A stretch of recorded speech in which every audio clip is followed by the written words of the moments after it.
morning and thank you for joining our daily outlook. And today we'll cover the changes in the Bitcoin USD pair. Greg will be sharing insights from our trading desk.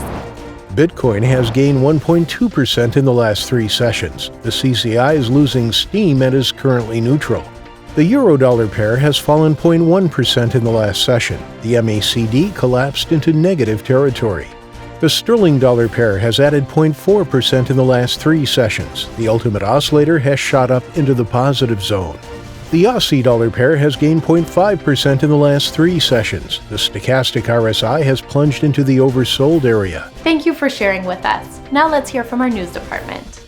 Alphabet Inc.'s YouTube is rolling out its version of social media rival TikTok, a new short-form video service called Shorts, enabled within its video sharing platform.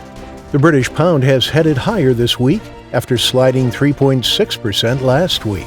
British jobless claims fall, but the labor market remains weak.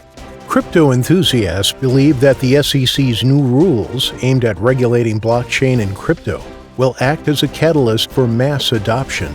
Thank you, and now let's go through today's major economic events.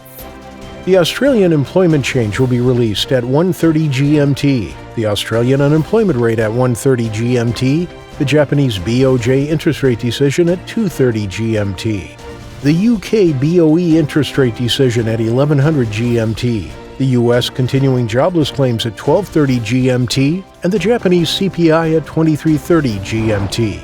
We hope that you've enjoyed today's market outlook. On behalf of all of us here, we wish you a productive trading day. Be sure to join our next review for the latest news and events from the financial markets.